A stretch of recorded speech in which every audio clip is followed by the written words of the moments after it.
नमस्कार सभी साथियों को स्वागत करता हूं सभी का इस YouTube चैनल पर जिसका नाम है स्टडी विद पीएन लोधा। साथियों यहां पर देखिएगा रीट एग्ज़ाम 2022 के लिए कलाम एकेडमी सीकर द्वारा कल एक पेपर का आयोजन करवाया गया था प्री रीट 3.0 का। इसमें यहां आज हम इस वीडियो में मनोविज्ञान के उस भाग का, उस पेपर में जो मनोविज्ञान का भाग था लेवल 1 और लेवल 2 का, चाहे साइंस मैथ्स हो या एसएसटी हो या लेवल 1 हो, उसका सॉल्यूशन इस वीडियो के माध्यम से हम करने वाले हैं और बिल्कुल व्याख्यात्मक वर्णन प्रत्येक प्रश्न का करेंगे साथियों। तो पूरे ही 30 प्रश्न मनोविज्ञान के करके जाना और वीडियो अच्छा लगे तो वीडियो को ज़्यादा से ज़्यादा शेयर ज़रूर करिएगा। तो चलिए आज के इस वीडियो को शुरू करते हैं साथियों। तो देखिएगा बिल्कुल रीट के पैटर्न जैसा ये पेपर बनाया गया है। जिस प्रकार से आपके रीट का एग्ज़ाम 23-24 जुलाई में होने वाला है उसी के अनुसार इस पेपर का डिज़ाइन बनाया गया है। सेक्शन फर्स्ट आपके साइकोलॉजी का है, बाल विकास एवं शिक्षा शास्त्र का। तो साथियों इस भाग को कंप्लीट हल करेंगे, बिल्कुल सही तरीके से हल करेंगे। तो चलिए पहला प्रश्न देखते हैं। ये देखिए लेवल 1 के लिए लेवल 2 एसएसटी और साइंस मैथ्स दोनों के लिए बिल्कुल सेम था और लेवल फर्स्ट में भी ये तीनों के लिए सेम था साथियों। तो चाहे आप लेवल 1 से हो या लेवल 2 से हो, सभी को ये पेपर करना है। तो चलिए पहला प्रश्न देखेंगे। आपके प्रश्न संख्या 1 क्या पूछ रहा है आपसे, देखिएगा प्रश्न नंबर 1 को। जीन पियाजे के अनुसार बालक औपचारिक संक्रियात्मक अवस्था में विकल्प है अमूर्त एवं परिकल्पित तार्किकता और प्रतिज्ञप्ति चिंतन करने में समर्थ है, केंद्रीकरण एवं अनुत्क्रमणीय सोच में आबद्ध है, संरक्षण, वर्गीकरण व श्रेणीबद्धता करने में सक्षम नहीं है और प्रतीकात्मक और सांकेतिक खेलों में भाग लेना प्रारंभ करते हैं। तो देखिए जीन पियाजे ने अपने सिद्धांत में 4 अवस्थाएं बताई थी। अब यहाँ पर औपचारिक संक्रियात्मक अवस्था चौथी अवस्था थी साथियों, जो 11-12 वर्ष के बाद में शुरू होती है। अब इस अवस्था में बालक अमूर्त चिंतन करता है, परिकल्पित तार्किकता करता है और प्रतिज्ञप्ति चिंतन भी कर सकता है।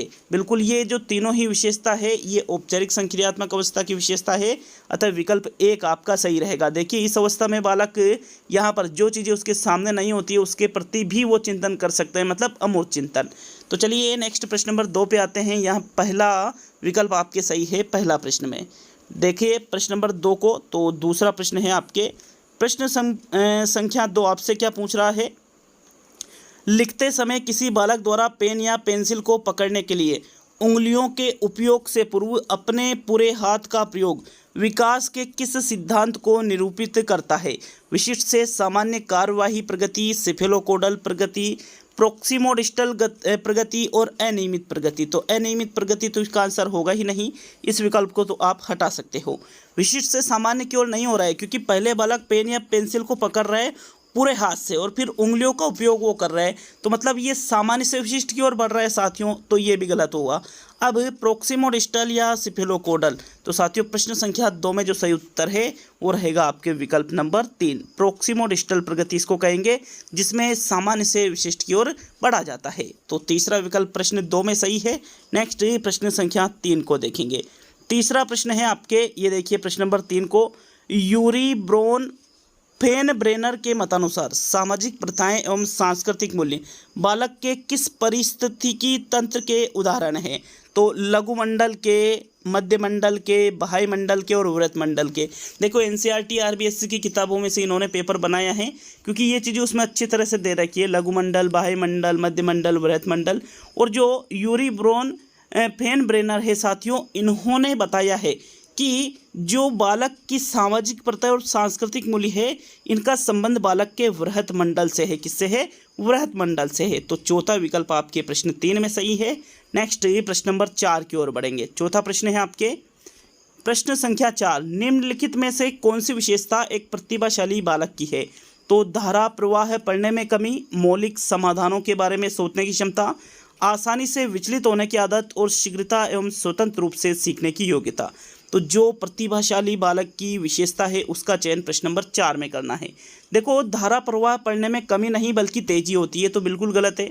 मौलिक समाधानों के बारे में सोचने की क्षमता, आसानी से विचलित होने की आदत, ये भी बिल्कुल गलत है क्योंकि प्रतिभाशाली बालक आसानी से विचलित नहीं होता है। तो पहला तीसरा गलत। दूसरा या चौथा, चौथा क्या कह रहा है, शीघ्रता एवं स्वतंत्र रूप से सीखने की योग्यता। तो साथियों जो दूसरा विकल्प है ये तो सृजनात्मक बालक की विशेषता को प्रकट कर रहा है, क्योंकि मौलिक समाधानों के बारे में कौन सोचता है, सृजनशील बालक सोचता है, प्रतिभाशाली बालक नहीं साथियों। प्रतिभाशाली बालक शीघ्रता एवं स्वतंत्र रूप से सीखने की योग्यता रखता है। अतः प्रश्न संख्या 4 में आपके चौथा ही विकल्प सही है। नेक्स्ट प्रश्न संख्या 5 की ओर बढ़ेंगे। तो पांचवा प्रश्न देख लेते हैं। आपके प्रश्न नंबर 5 है। प्रश्न नंबर 5 में किस प्रकार पूछा गया है, कोहलबर्ग के अनुसार नैतिक विकास की एक ऐसी अवस्था जिसमें कोई व्यक्ति अपनी नैतिकता को वर्तमान में प्रचलित सामाजिक मानदंडों अथवा नियमों के अनुरूप आंकता है कि नैतिकता का कौन सा स्तर कहा गया है, पूर्व परंपरागत स्तर, परंपरागत स्तर, पश्चिम परंपरागत स्तर और गैर परंपरागत स्तर। तो देखो गैर परंपरागत स्तर तो कोई बताया ही नहीं है, तो ये तो आपका आंसर नहीं होगा। अब 3 विकल्प आपके बचे हुए हैं। तो देखो नैतिकता को वर्तमान जो सामाजिक मानदंड है उनके अनुरूप यदि बालक यहाँ पर नैतिकता को आंक रहा है साथियों, तो वो परंपरागत स्तर कन्वेंशनल स्टेज जो दूसरी स्तर है उसके अंतर्गत होता है। विकल्प आपका 2 सही है प्रश्न नंबर 5 में। नेक्स्ट प्रश्न नंबर 6 की ओर बढ़ेंगे। तो चलिए 6ठा प्रश्न देखेंगे। आपके प्रश्न संख्या 6 आपसे क्या पूछ रहा है, देखिएगा प्रश्न नंबर 6 को। निम्नलिखित में एक मुख्य प्रक्रिया नहीं जिसके द्वारा अर्थपूर्ण अधिगम घटित होता है। तो पुनरावृत्ति एवं अभ्यास, निर्देश एवं संचालन, पारस्परिक विचार विमर्श एवं अन्वेषण और तथ्यों को रटना एवं कंठस्थ करना। तो देखो अर्थपूर्ण अधिगम कभी भी तथ्यों को रटकर और कंठस्थ करके नहीं होता है, क्योंकि रटना और कंठस्थीकरण करने पर तो बिल्कुल ही एक तरह से इसको खत्म करने की कोशिश की जा रही है। अतः ये जो चौथा विकल्प है ये अर्थपूर्ण अधिगम इससे घटित नहीं होता है साथियों। 6ठे प्रश्न में आपके चौथा विकल्प सही है, बाकी पहला, दूसरा, तीसरा ये तीनों ही विकल्प अर्थपूर्ण अधिगम को दर्शाते हैं। इनके द्वारा अर्थपूर्ण अधिगम हो सकता है। तो नेक्स्ट प्रश्न संख्या यहाँ पर 7 की ओर बढ़ेंगे। ये 6ठा प्रश्न था आपके। प्रश्न संख्या 7 देखिएगा 7वें प्रश्न को। निम्नलिखित कथनों में से असत्य कथन का चयन कीजिए। तो मानव जीवन का आरंभ मूलतः एक कोष युग्मनज से घटित होता है। दूसरा है जीन को आनुवंशिकता की इकाई माना जाता है। तीसरा है मानव विकास को प्रभावित करने वाला वंशानुक्रम एक वातावरणीय कारक है। और चौथा है मेंडल को आनुवंशिकी का जनक माना जाता है। तो प्रश्न का तरीका देखिएगा, बहुत ही इजी प्रश्न है, लेकिन लैंग्वेज कैसे बनाई गई है।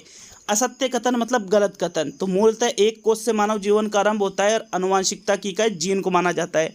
तीसरा विकल्प आपका आंसर होगा कैसे मानव विकास को प्रभावित करने वाला वंशानुक्रम एक वातावरणीय कारक तोड़िए। यहाँ हम क्या करते हैं, जल्दबाजी में एक को एवं पढ़ लेते हैं साथियों कि मानव विकास को प्रभावित करने वाला वंशानुक्रम एवं वातावरणीय कारक है। तो एवं शब्द आपको देखना था और यह इन्होंने लिख दिया एक, आप घुमाने के लिए।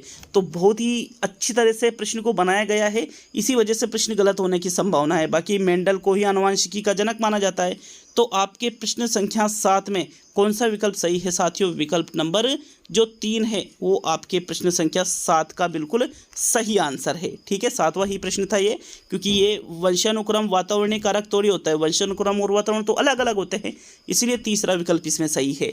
नेक्स्ट ये प्रश्न संख्या 8 की ओर बढ़ेंगे। तो चलिए 8वें प्रश्न को देखते हैं। प्रश्न संख्या 8 आपसे क्या पूछ रहा है, ये देखिएगा 8वें प्रश्न को।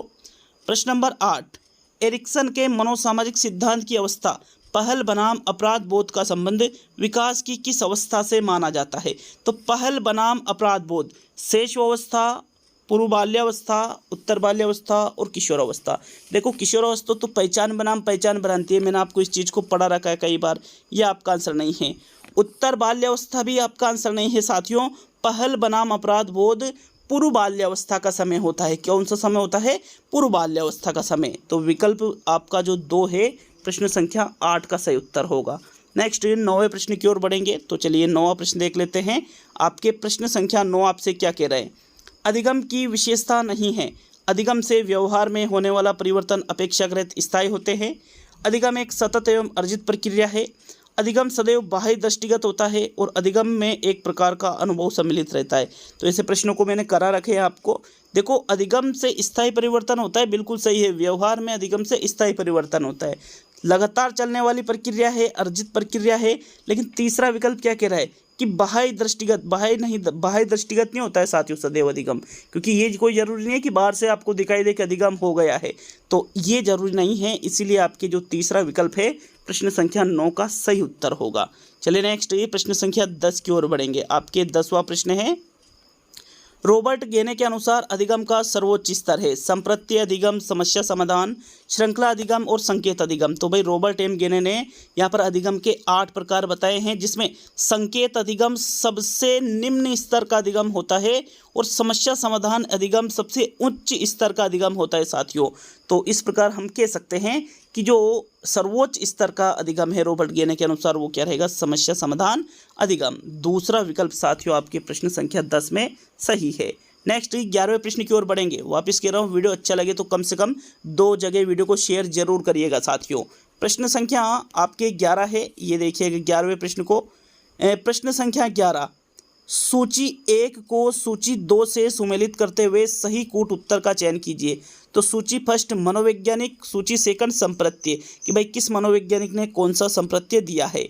तो देखिएगा केटेल, स्पीयरमैन, गार्डनर और स्टर्नबर्ग, मतलब बुद्धि से संबंधित चीज़ें यहाँ पर आपसे पूछी गई है। तो सामान्य एवं विशेष कारक, फ्लूइड एवं क्रिस्टलाइज्ड बुद्धि, बुद्धि का ट्राइआर्किक सिद्धांत और बहुबुद्धि सिद्धांत। तो इन्होंने क्या थोड़ा इंग्लिश में नाम कर दिया इसका, इसी वजह से कंफ्यूज हो सकते हो। तो अब ये तो सभी को पता है कि यहाँ पर जो देखो स्पीयर गार्डनर ने तो कौन सा दिया है साथियों, बहुबुद्धि का सिद्धांत, मतलब सी में तो आपके चौथा विकल्प रहेगा। सामान्य एवं विशेष कारक किसके द्वारा दिए गए हैं साथियों, सामान्य एवं विशेष कारक स्पीयरमैन के द्वारा दिए गए हैं। अब यहाँ स्टर्नबर्ग ने बुद्धि का त्रितंत्रीय सिद्धांत दिया है और R.B. केटल ने तरल एवं ठोस बुद्धि का सिद्धांत दिया है। तो हम कह सकते हैं तो ए में दूसरा, बी में पहला, सी में चौथा और डी में तीसरा। तो किस विकल्प में दे रखे हैं अब यहाँ हम देख लेते हैं। यहाँ पर अभी हमने जो देखा था साथियों 11वें प्रश्न में, तो देखो ए में दूसरा होना चाहिए, बी में पहला, सी में चौथा और डी में तीसरा। डी में बिल्कुल तीसरा होना चाहिए साथियों, ये अपन ने देख रखे हैं। तो यहाँ से एक तरफ कर सकते हैं कि भाई केटल ने यहाँ इससे इसको मिला दिया, तो ए में तो दूसरा हो रहा है आपके, दूसरा विकल्प सही है इसमें। स्पीयरमैन पहला हो रहा है तो बी में आपके पहला हो रहा है। गार्डनर ने बहुबुद्धि का दिया तो सी में चौथा हो रहा है और स्टर्नबर्ग ने त्रितंत्रीय दिया है तो इसमें तीसरा हो रहा है, मतलब दूसरा विकल्प बिल्कुल सही है आपके प्रश्न संख्या 11 में। नेक्स्ट 12वें प्रश्न को देख लेते हैं। तो आपके प्रश्न संख्या 12 आपसे क्या पूछ रहा है, ये देखिएगा।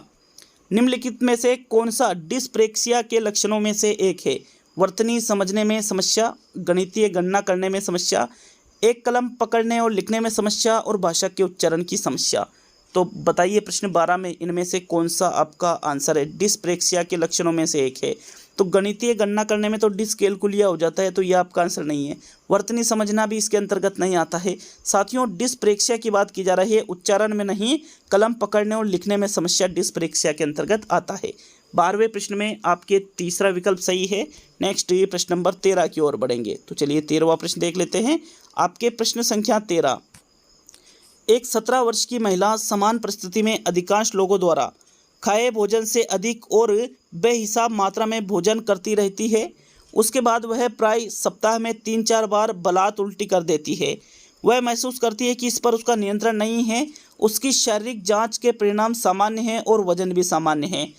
अधिक संभावना है कि वह निम्नलिखित से ग्रस्त है, एनोरेक्सिया नर्वोसा से, बुलिमिया नर्वोसा से, बिंज ईटिंग डिसऑर्डर से और इनमें से कोई नहीं। तो कोई नहीं वाला आपका आंसर होता ही नहीं है, मैंने आपको बता रखा है साथियों। जिसमें भोजन ज़्यादा खाया जाता है और वापस विरेचन के माध्यम से, मतलब उल्टी वगैरह करके फिर दोबारा भोजन खाया जाता है, ऐसी स्थिति को बुलिमिया नर्वोसा के नाम से जाना जाता है।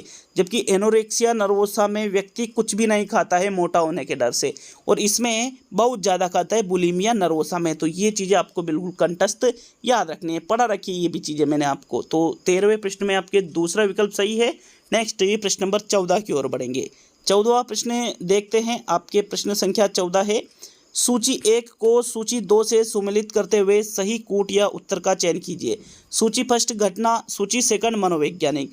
तो देखो प्रेक्षण अधिगम, संज्ञानात्मक मानचित्रण, भिन्न उद्दीपकों का साहचर्य और अधिगम संज्ञानात्मक विकास की ओर ले जाता है।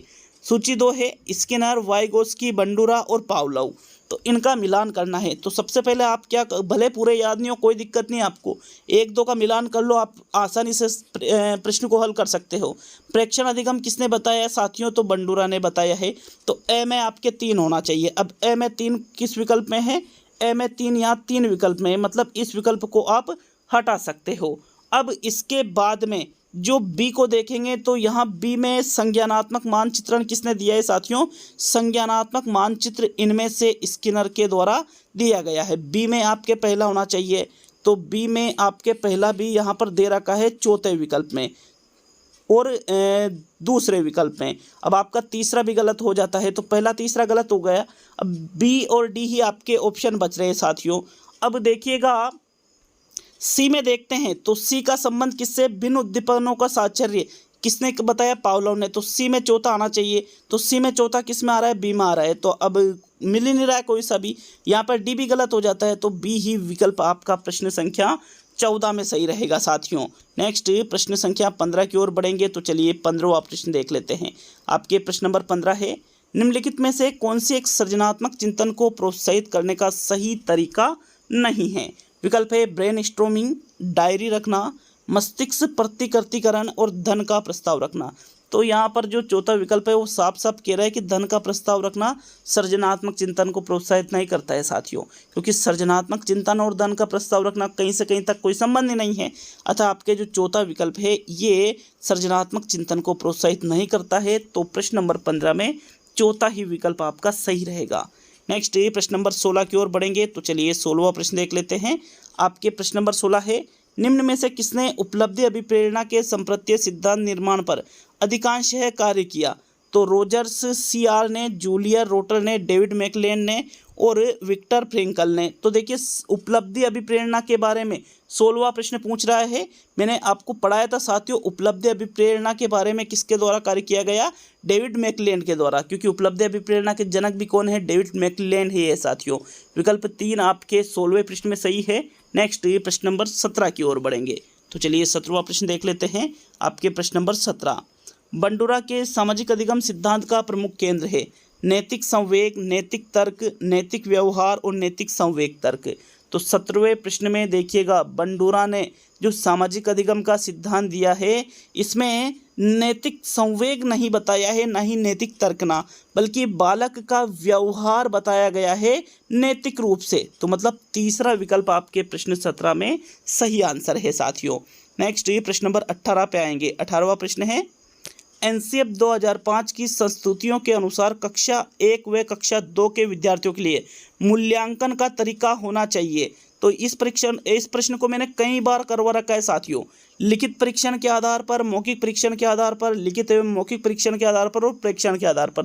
जाने कितनी बार इस प्रश्न को मैंने आपको करवा रखा है। अगर आप इस यूट्यूब चैनल पर पहली बार आए हो तो वो बात अलग है, लेकिन जो लगातार जुड़ रहे थे उनको अच्छी तरह से पता है कि इस प्रश्न को कई बार करवा चुका हूँ साथियों। प्रेक्षण के आधार पर होना चाहिए। शिक्षण विधियों के अंतर्गत इस प्रश्न को मैं करवाता हूँ, या फिर शिक्षण विधियों में या साइकोलॉजी की टेस्ट सीरीज में। तो 4th विकल्प आपके प्रश्न संख्या 18 में सही है। नेक्स्ट ये प्रश्न नंबर 19 की ओर बढ़ेंगे। प्रेक्षण का मतलब अवलोकन की बात की जा रही है साथियों। अवलोकन के आधार पर कक्षा 1 और 2 के विद्यार्थियों का मूल्यांकन होना चाहिए। तो चलिए 19वां प्रश्न देख लेंगे। आपके प्रश्न नंबर 19 से, राष्ट्रीय पाठ्यचर्या की रूपरेखा 2005 के अंतर्गत व्यवसायिगत सुधारों में पाठ्यपुस्तक को लेकर क्या टिप्पणी की गई है? पाठ्यपुस्तक का चयन एवं लेखन किसी एक विषय विशेषज्ञ को देना चाहिए। पाठ्यपुस्तक बनाते समय अध्यापक का ही फीडबैक लिया जाना चाहिए। तो विभिन्न स्कूलों के मध्य पुस्तकालयों को साझा किया जाना चाहिए और इनमें से सभी। तो 19वें प्रश्न में देखो, ये जो दूसरा विकल्प है ना कि सिर्फ अध्यापक का ही फीडबैक लेना चाहिए, ये गलत है साथियों। ये गलत है, इसलिए इनमें से सभी भी गलत है। आपके कौन सा प्रश्न है? प्रश्न नंबर 19। तो पहला या तीसरा दोनों आपके पास विकल्प बच रहे हैं। तो यह क्या कह रहा है? पहला विकल्प, पाठ्यपुस्तक का चयन एवं लेखन किसी एक विषय विशेषज्ञ को देना चाहिए। किसी एक का काम नहीं है, ज़्यादा होना चाहिए, तो ये भी गलत हो गया। तो सी वाला विकल्प आपका सही रहेगा। विभिन्न स्कूलों के मध्य पुस्तकालयों को साझा किया जाना चाहिए। 3rd विकल्प आपके प्रश्न संख्या 19 में सही है। नेक्स्ट 20वें प्रश्न को देखेंगे। तो चलिए 20वां प्रश्न आपसे क्या पूछ रहा है? क्रियात्मक अनुसंधान की प्रक्रिया का प्रथम चरण है क्रियात्मक परिकल्पना का निर्माण, प्रोग्राम का क्रियान्वयन, समस्या की पहचान और समस्या का परिभाषीकरण एवं सीमांकन। तो कितना शानदार तरीके से देखो क्या पूछा है, प्रथम चरण पूछ रहा है 20वें प्रश्न में।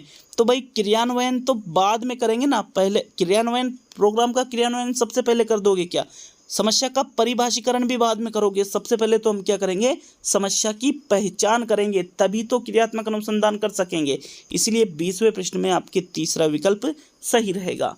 नेक्स्ट प्रश्न नंबर 21 को देखते हैं। तो आपकी 21वां प्रश्न है साथियों, शिक्षा का अधिकार अधिनियम 2009 में एक शैक्षणिक वर्ष में उच्च प्राथमिक स्तर पर कितने न्यूनतम शैक्षणिक घंटों का उल्लेख किया गया है, 800, 1200, 1000, 1500। तो याद रखिएगा, उच्च प्राथमिक स्तर पर न्यूनतम शैक्षणिक घंटे यहाँ पर एक वर्ष में उच्च प्राथमिक स्तर पर 1000 शिक्षण घंटे होते हैं, और प्राथमिक स्तर पर कक्षा 1 से लेकर के 5वीं तक की अगर बात करें तो 800 शिक्षण घंटे, 6 से लेकर 8 तक मतलब उच्च प्राथमिक स्तर की बात करें तो 1000 घंटे, और यहाँ उच्च प्राथमिक स्तर की बात की जा रही है, इसलिए 1000 घंटे वाला जो दूसरा विकल्प है आपके प्रश्न 21 में सही है साथियों। नेक्स्ट 22वां प्रश्न देखते हैं। तो आपके प्रश्न नंबर 22 है, विद्यार्थियों के विकसित कौशल तथा ज्ञान का परीक्षण कहलाता है नैदानिक परीक्षण, उपलब्धि परीक्षण, समाजमिति परीक्षण और मानक संदर्भित परीक्षण। 22वें प्रश्न का राइट आंसर बताओ। तो देखो, समाजमिति परीक्षण तो अलग हो जाता है, समाजमिति विधि होती है ये तो। नैदानिक परीक्षण में हम क्या करते हैं, छात्रों की कमियों को ज्ञात करते हैं। तो यहाँ बात की जा रही है विकसित कौशल और ज्ञान की। तो साथियों, विकसित कौशल और ज्ञान की जो उन्होंने सीखा है, ये चीज़ें उपलब्धि परीक्षण कहलाती है। क्या कहलाती है, उपलब्धि परीक्षण। विकल्प 2 आपके 22वें में सही है। नेक्स्ट प्रश्न नंबर 23 को देख लेते हैं।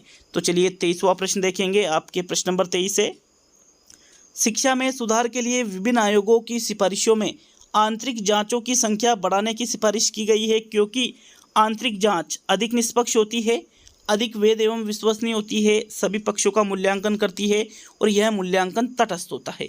तो 23 में देखिए, जो अलग अलग आयोग है, इन्होंने आंतरिक जांचों की संख्या बढ़ाने की सिफारिश की है। क्योंकि आंतरिक जांच से साथियों सभी पक्षों का मूल्यांकन हो जाता है। विकल्प 3 आपके प्रश्न नंबर 23 का सही उत्तर है। नेक्स्ट प्रश्न नंबर 24 पे आएंगे। तो चलिए 24वां प्रश्न देखेंगे। आपके प्रश्न संख्या 24 है, फ्रायड के मनोविश्लेषणवाद के संदर्भ में असत्य कथन है। जो मनोविश्लेषणवाद का जनक है सिगमंड फ्रायड, इसके संबंध में असत्य कथन का चयन करना है। तो देखो, इदम का संबंध व्यक्ति की आदिम आवश्यकताओं और कामेच्छाओं से है, सही कथन है ये तो। विस्मरण, अशुद्ध उच्चारण, मजाक आदि अचेतन तक पहुंचने का साधन है, ये भी सही लग रहा है लगभग। फ्रायड द्वारा प्रयुक्त रक्षा युक्तियाँ दुश्चिंता द्वारा उत्पन्न असुविधाजनक भावों से इदम के बर्ताव करने का तरीका है, और फ्रायड के अनुसार व्यक्तित्व के आंतरिक पक्ष आरंभ में स्थापित हो जाते हैं और जीवन पर्यंत स्थिर बने रहते हैं। तो ये चौथा कथन भी सही है साथियों। आपके प्रश्न संख्या, ये जो आपका कौन सा प्रश्न है 24, तो इसमें पहला और दूसरा विकल्प तो सही है। अब आपको असत्य कथन देखना है प्रश्न नंबर 24 में। तो 24 में यहाँ देखिए तीसरा विकल्प जो है ये गलत है। क्यों है, क्योंकि ये कह रहा है फ्रायड द्वारा प्रयुक्त रक्षा युक्तियाँ दुश्चिंता द्वारा उत्पन्न असुविधाजनक भावों से इदम के बर्ताव करने का तरीका, असुविधाजनक नहीं सुविधाजनक भावों से होना चाहिए साथियों। तो ये सी वाला विकल्प आपके 24 में सही रहेगा। नेक्स्ट 25 पे आएंगे। तो चलिए 25वां प्रश्न देख लेते हैं। आपके प्रश्न नंबर 25 है, असुमेलित छांटिए, मतलब जो असुमेलित है, गलत है, उसका आपको चयन करना है प्रश्न नंबर 25 में। पहला है शेल्डन, शारीरिक संरचना के आधार पर वर्गीकरण किया। दूसरा है स्प्रेंजर, सामाजिक गुणों के आधार पर वर्गीकरण किया। तीसरा है हिप्पोक्रेट्स, मनोवैज्ञानिक गुणों के आधार पर वर्गीकरण किया। और चौथा है केनन, अंतःस्रावी ग्रंथियों के आधार पर वर्गीकरण किया। 25वें में इनमें से आपको असुमेलित छांटना है। तो इनमें से कौन सा आपको असुमेलित लग रहा है साथियों? 25वें प्रश्न में आपके जो सही उत्तर है, देखो, शेल्डन ने शारीरिक संरचना के आधार पर वर्गीकरण किया, सही है। स्प्रेंजर ने सामाजिक गुणों के आधार पर वर्गीकरण किया, लेकिन मनोवैज्ञानिक गुणों के आधार पर तो साथियों ये हिप्पोक्रेट्स ने थोड़ी किया है। हिप्पोक्रेट्स ने तो साथियों शारीरिक संरचना के आधार पर ही किया है। तो अतः आपके जो तीसरा विकल्प है ये बिल्कुल आपका सही आंसर है प्रश्न नंबर 25 में, क्योंकि ये क्या है, असुमेलित है, गलत है ये। नेक्स्ट ये प्रश्न नंबर 26 को देखेंगे। तो चलिए 26वां प्रश्न देख लेंगे। आपके प्रश्न नंबर 26, विषय आत्मबोधन परीक्षण में व्यक्ति पर कुल कितने कार्ड प्रयोग में आते हैं? 30, 20, 10 और 5। तो विषय आत्मबोधन परीक्षण देखिए यहाँ लिखा हुआ है थिएमेटिक एप्रिसिएशन टेस्ट, जिसको हम TAT के नाम से जानते हैं। तो साथियों इसमें कुल कार्डों की संख्या यहाँ पर बात की जा रही है कितने कार्ड प्रयोग में आते हैं, ऐसा आपसे प्रश्न नंबर 26 पूछ रहा है। तो साथियों कुल कार्ड तो 30 होते हैं, लेकिन प्रयोग कितने आते हैं व्यक्तियों पर? 20 कार्ड का प्रयोग किया जाता है। तो आपको ये विशेष तौर पे याद रखना है, कुल कार्डों की संख्या तो 30 है, लेकिन प्रयोग में कितने लाते हैं? 20 ही लाते हैं। तो अतः दूसरा विकल्प आपके प्रश्न नंबर 26 का सही उत्तर होगा साथियों। नेक्स्ट प्रश्न नंबर 27 पे आएंगे। तो चलिए 27वां प्रश्न देखेंगे आपके प्रश्न नंबर 27। निम्नलिखित में से शाब्दिक सामूहिक परीक्षण का दोष है? इस परीक्षण में नकल की संभावना बनी रहती है। इस परीक्षण में परीक्षक द्वारा प्रबंधन व नियंत्रण में असुविधा होती है। सामूहिक परीक्षण में परीक्षार्थी की निजी भावनाओं से परिचित होने का अवसर नहीं मिलता, और इनमें से सभी। तो जो शाब्दिक सामूहिक परीक्षण का दोष है उसका चयन 27 में करना है। देखो शाब्दिक मतलब पढ़े लिखे लोगों पर जिसका प्रयोग किया जाता है, सामूहिक और एक साथ कई सारे लोगों के ऊपर प्रयोग किया जाता है। तो इसमें नकल की संभावना भी बढ़ जाती है क्योंकि कई सारे लोग होते हैं। परीक्षक के द्वारा प्रबंधन व नियंत्रण में भी असुविधा होती है, वही सामूहिक है ना, बहुत ज़्यादा। सामूहिक परीक्षण में परीक्षार्थी की निजी भावनाओं से परिचित होने का अवसर नहीं मिलता है, क्योंकि किस किस की निजी भावनाओं से परिचित होगे साथियों। अतः उपयुक्त सभी वाला जो चौथा विकल्प है 27 का बिल्कुल सही उत्तर होगा साथियों। नेक्स्ट प्रश्न नंबर 28 पे आएंगे। तो आपके 28वां प्रश्न, समायोजन की प्रत्यक्ष युक्ति नहीं है, उदात्तीकरण, परिमेयकरण, दमन और इनमें से कोई नहीं। तो 28 में वैसे तो देखो इनमें से कोई नहीं वाला विकल्प आपका आंसर होता नहीं है, लेकिन फिर भी इन्होंने दे दिया तो चलो कोई बात नहीं, RBSC तो है नहीं तो दे सकते हैं। तो साथियों सब्लिमेशन, रिप्रेशन और रेशनलाइजेशन ये तीनों ही समायोजन की यहाँ पर अप्रत्यक्ष विधियां हैं। अतः इनमें से कोई नहीं वाला विकल्प जो चौथा आंसर है 28 का सही उत्तर होगा साथियों। जैसे बाधा को दूर करना, समस्या का समाधान करना, ये होती है प्रत्यक्ष विधियां। तो नेक्स्ट प्रश्न नंबर 29 पे आते हैं। तो सेकंड लास्ट प्रश्न है साइकोलॉजी का ये। निम्नलिखित में से बाल अपराध का कारण नहीं है? माता पिता द्वारा कठोर अनुशासन, विद्यालय में शैक्षिक गतिविधियों का आयोजन, शारीरिक व आनुवंशिक दोष से ग्रसित होना और कमजोर आर्थिक स्थिति। साफ साफ दिख रहा है कि ये तीनों ही कारण बाल अपराध के कारण हो सकते हैं, लेकिन विद्यालय में जो शैक्षिक गतिविधियों का आयोजन करवाया जाता है साथियों, ये कोई कारण थोड़ी है बाल अपराधी बनने का, इसलिए दूसरा विकल्प आपके 29 में सही रहेगा। नेक्स्ट आज का अंतिम और 30वां प्रश्न देखेंगे। व्यक्तिगत भिन्नता का अध्ययन किया जा सकता है? तो उपलब्धि परीक्षण द्वारा, व्यक्तित्व परीक्षण द्वारा, अभिक्षमता परीक्षण द्वारा और इनमें से सभी। तो व्यक्तिगत भिन्नता का अध्ययन आप उपलब्धि परीक्षण के द्वारा भी करवा सकते हो कि बालक की उपलब्धियां कितनी हैं, कम है, ज़्यादा है, सामान्य है। व्यक्तित्व परीक्षण भी द्वारा भी करवा सकते हो, अभिक्षमता परीक्षण भी द्वारा भी करवा सकते हो। तो मतलब इनमें से सभी वाला जो चौथा विकल्प है 30वें प्रश्न का सही उत्तर होगा। तो ये कंप्लीट होता है साथियों आपके कलाम एकेडमी 3.0 का साइकोलॉजी का पेपर लेवल 1 के लिए और level 2 SST plus science maths वालों के लिए। कमेंट कीजिएगा अगर हिंदी का पेपर भी सोल्व आप चाहते हो करना तो बिल्कुल उसको भी मैं सोल्व करवा सकता हूँ। ठीक है, तो मिलते हैं अगले वीडियो में। बहुत बहुत धन्यवाद सभी का।